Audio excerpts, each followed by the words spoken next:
Hi hello welcome to Kiran TV news. మొత్తానికి అందరూ ఒకటే చోట చేరారు.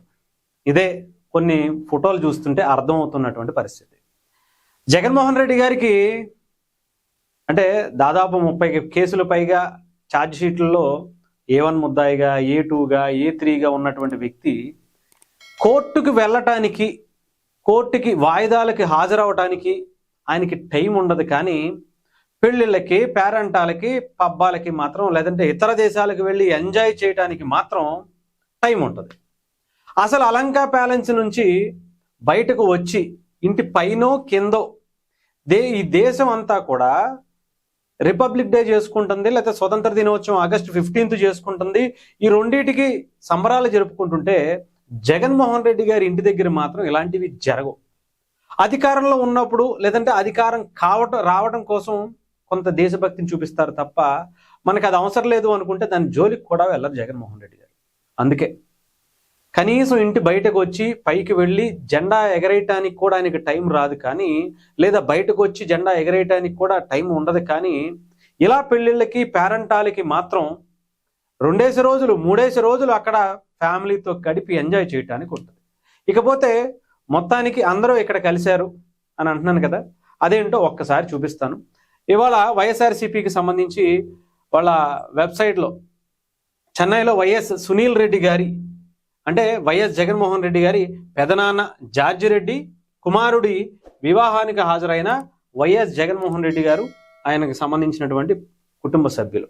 ఇక్కడ కొంతమంది ప్రముఖులు కూడా వచ్చారు, మీరు ఒక్కసారి చూసుకోవచ్చు. ఈయన జగన్మోహన్ రెడ్డి గారి బ్రదర్, ఆయన అనిల్ రెడ్డి, ఆయనకి సంబంధించి ఇలాగ ఆయన ఇక్కడ ఉండేటువంటి కొంతమంది ప్రముఖులు, హీరోలు కూడా ఉన్నారు. మనకి సూర్య గారు కావచ్చు, కార్తీక్ గారు కావచ్చు, వీళ్ళందరూ కూడా స్నేహితులు వాళ్ళకి వీళ్ళు. ఇకపోతే ఇక్కడ చూసుకోవచ్చు, ఇంకా మిగతా జగన్మోహన్ రెడ్డి గారి కుటుంబ సభ్యులు అందరూ వచ్చారు. ఇక్కడ ఇంకొక ఫోటో చూడొచ్చు. చాలా మంది రాజకీయ నాయకులు ఉన్నారు. జగన్మోహన్ రెడ్డి గారికి కుటుంబ సభ్యులు అంటే వాళ్ళ అన్న కొడుకు పెళ్లి కాబట్టి అందరినీ పిలవచ్చు. బట్ ఎందుకని కొంతమందినే పిలిచారు? ఒకటి కుటుంబ సభ్యులు లేదా స్నేహితులు మాత్రమే పిలుస్తారు. ఇక్కడ ఎందుకనో నాకైతే తెలియదు, కానీ ఒక పక్కా ప్లాన్ ప్రకారం కొంతమందిని మాత్రమే జగన్మోహన్ రెడ్డి గారు పిలిచారేమో అనిపిస్తుంది. అది ఇక్కడ సూర్య గారు అంటే ఈ కుటుంబానికి ఎవరైతే జార్జి రెడ్డి గారు ఉన్నారో ఆ జార్జి రెడ్డి గారికి సంబంధించినటువంటి పిల్లలుగా ఉన్నటువంటి అనిల్ రెడ్డి గారు, వాళ్ళకి కొంత సన్నిహితంగా జగన్మోహన్ రెడ్డి గారికి కూడా స్నేహితులుగా ఉండేటువంటి కార్తీక్ గారు కావచ్చు, సూర్య గారు కావచ్చు, వాళ్ళ కుటుంబం అంటే దగ్గరలో ఉండేవాళ్ళట, ఒకటే స్కూలు ఆ టైప్లో ఉండేదట. ఇక్కడ మరి ఈయన అంటే సీఎం, ఓకే పిలిచారు, బాగానే ఉంది. ఆయనతో కూడా జగన్మోహన్ రెడ్డి గారికి సన్నిహిత సంబంధాలు ఉన్నాయి, ఓకే. ఇక్కడ వాళ్ళ అబ్బాయిని కూడా పిలిచారు. ఇక్కడ చాలా మంది వాళ్ళ కుటుంబ సభ్యులు వచ్చారు, సకల కళా మంత్రులు, లేదంటే కల్తీ నెయ్యికి సంబంధించినటువంటి వ్యక్తులు అందరూ కూడా దీంట్లో హాజరవటం జరిగింది. ఇక్కడ కొంతమందిని ఇతర పార్టీలకు సంబంధించినటువంటి వ్యక్తుల్ని, ప్రతిపక్ష నాయకులను కూడా కొంతమందిని పిలిచారు. కానీ అంత ప్రాముఖ్యత అయితే ఏం లేదు, ఎవరిని కూడా అంత పెద్దగా పట్టించుకున్నటువంటి సందర్భం లేదు. కానీ ఇక్కడ కనుక మీరు చూస్తే ఇక్కడ తమిళనాడుకి సంబంధించినటువంటి డిప్యూటీ సీఎం ఉదయనిధి స్టాలిన్, అక్కడ సీఎం గారి కొడుకు ఉదయనిధి స్టాలిన్, ఆయన్ని మాత్రం ప్రత్యేకంగా ఆయన వెళ్ళి ఆహ్వానించి ఆయన కోసం, అంటే ఎందుకంటే రీసెంట్గా జగన్మోహన్ రెడ్డి గారు ఎన్నో వందల సంవత్సరాల నుంచి తిరుమల ప్రతిష్టను చాలా బలంగా నిలుపుకుంటూ, బ్రిటిష్ వాళ్ళు కానీ రాజులు, ముస్లిం రాజులు ఎంతో మంది ఎవరు హిందుత్వానికి సంబంధించి ముఖ్యంగా ఆ తిరుపతి వెంకటేశ్వర స్వామి జోలికి వెళ్ళలేకపోయారు.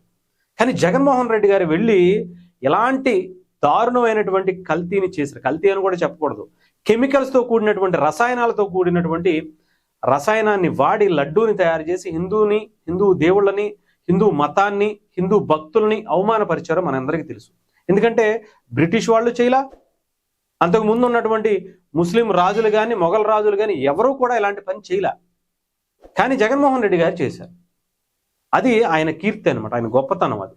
అలాంటి వ్యక్తి మరి ఇంకొక పక్క సనాతన ధర్మం అంటే కరోనా వైరస్ ఒక జబ్బులతో వీటితో పోల్చినటువంటి హిందూ మత వ్యతిరేకిగా పేరుగాంచినటువంటి స్టాలిన్ గారి కుమారుడు ఉదయనిధి స్టాలిన్ గారిని వెంట పెట్టుకొచ్చారు.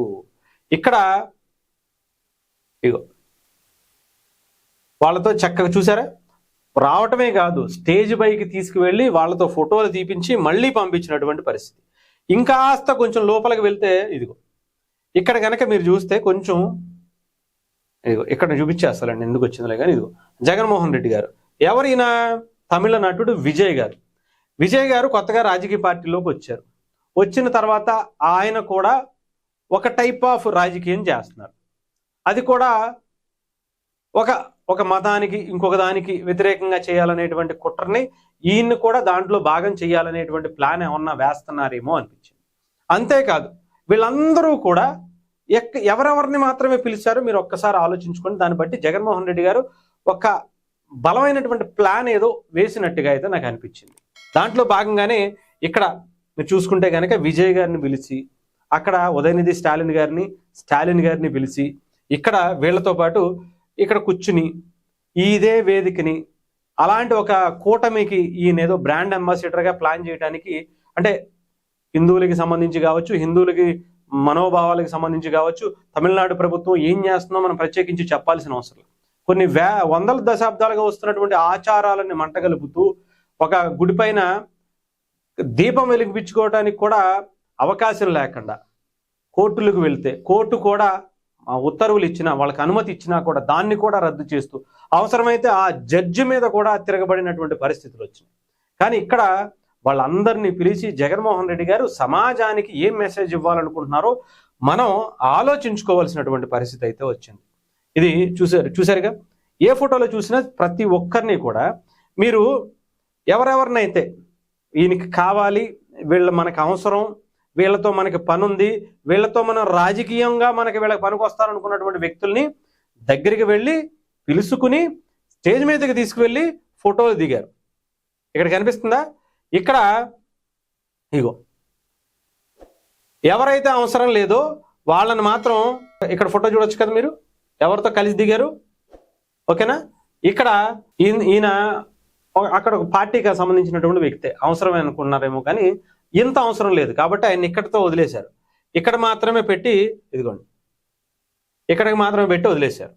ఇక్కడ చూస్తే మిగతా నాయకులు ఎవరెవరు, సూర్య గారితో సహా, సూర్య గారిని కూడా నాకు తెలిసి పైకి తీసుకెళ్ళినటువంటి పరిస్థితి కూడా కనిపించలే. ఇక్కడ మాత్రమే దిగారు. సూర్య గారితో కింద మాత్రమే కూర్చొని మాట్లాడేసి పంపించేశారు. అంటే ఏంటి? ఒక బలమైనటువంటి ప్లాన్ జగన్మోహన్ రెడ్డి గారు ఏదో చేస్తున్నారు. దానికి ఈ పెళ్లినే ముఖ్యంగా పెట్టుకుని వెళ్తున్నటువంటి పరిస్థితి. ఇదొక పక్క ప్లాన్ అయితే, ఇంకొక పక్క నేను ఇందాక చెప్పింది, దేశపు జెండా ఎగరేయటానికి ఆయనకి టైం రాదు. కోర్టు ఇచ్చినటువంటి ఏదైతే ఆయన బెయిల్ మీద బయట ఉన్నారో ఆ బెయిల్ ఇచ్చినటువంటి కోర్టు దగ్గరికి వెళ్ళి ప్రతి వారం హాజరవ్వాలంటే దానికి మాత్రం టైం రాదు. ఇక్కడ జగన్మోహన్ రెడ్డి గారు తమిళనాడు వెళ్ళినప్పుడు మాత్రం ఇలాంటి ఇక్కడ ఏది మొన్న హైదరాబాద్లో చేశారు చూసారా, అంతకుముందు చాలాసార్లు హైదరాబాద్ వచ్చారు, తెలంగాణకు వచ్చారు ఎవరు జగన్మోహన్ రెడ్డి గారు, కానీ ఎప్పుడు రఫరఫా అనేది కనిపించలే. కానీ ఈసారి ఆంధ్రప్రదేశ్లోనే కాదు హైదరాబాద్లో కూడా కనిపించాయి. మరి తమిళనాడులో పెళ్లికి వెళ్ళినప్పుడు కూడా కనిపించాలిగా, మరి అక్కడ ఎందుకని రపరప బ్యాచ్ కనిపించలేదు అనేది కూడా మనం ఆలోచించుకోవాలి. అంతేకాదు రీసెంట్గా ఒక వైఎస్ఆర్సీపీకి సంబంధించినటువంటి ఒక నాయకుడు పల్నాడులో అనుకుంటా వాళ్ళ పిన్నెల్ని ఏదో ఒక పిన్నెల్లి రామకృష్ణారెడ్డికి సంబంధించి ఎవరిదో ఒక పెళ్లికి కూడా హాజరయ్యారు. అక్కడ కూడా ఈ రపరప బ్యాచ్ని తీసుకెళ్లారు. కానీ తమిళనాడుకి మాత్రం తీసుకెళ్లలేదు. తమిళనాడులో మాత్రం ఇలాంటివి మాత్రం చూపించలేదు. ఎందుకు అంటే అక్కడ కోర్టులు, అక్కడ ఉన్నటువంటి వీళ్ళు అవసరం లేదు, వాళ్ళ రాజకీయంగా మాత్రం ఉపయోగించుకుంటారు తప్ప చూపించాల్సింది హైదరాబాదు నాంపల్లి కోర్టుకి, ఆంధ్రప్రదేశ్లో ఉన్నటువంటి జనాలకి, అక్కడ ఉన్నటువంటి పోలీసులకి లా అండ్ ఆర్డర్ ఇష్యూ వచ్చేస్తుందని చెప్పేసి కోర్టులకి చెప్పడం కోసం. అక్కడ మాత్రం కోర్టుకి మాత్రం వెళ్ళరు, ఇక్కడ మాత్రం పెళ్లిళ్ళకి మాత్రం ఎంజాయ్ చేసుకుంటూ వెళ్తారు. దేశపు జెండా ఎగరేయడానికి టైం ఉండదు, కానీ ఇక్కడికి మాత్రం బాగానే చేసేటువంటి పనులు ఉంటాయి. ఏదో మొత్తానికైతే ఒక బలమైనటువంటి ప్లాన్ అయితే జగన్మోహన్ రెడ్డి గారు వేస్తున్నారు. ఏనోండి ఎంత వేసుకున్నా కానీ దేశానికి వ్యతిరేకంగా చేసేటువంటి ఎలాంటి కూటములైనా, ధర్మానికి వ్యతిరేకంగా ఎంతమంది కూటములు వచ్చినా కానీ ఈ దేశంలో కాలగర్భంలో కలిసిపోయినటువంటి పరిస్థితి తప్ప ఇంకొకటి అయితే ఉండదేమో అని నాకు అనిపిస్తుంది. మీరేమనుకుంటున్నారు? దయచేసి మీరు కామెంట్ రూపంలో కూడా తెలియజేయండి.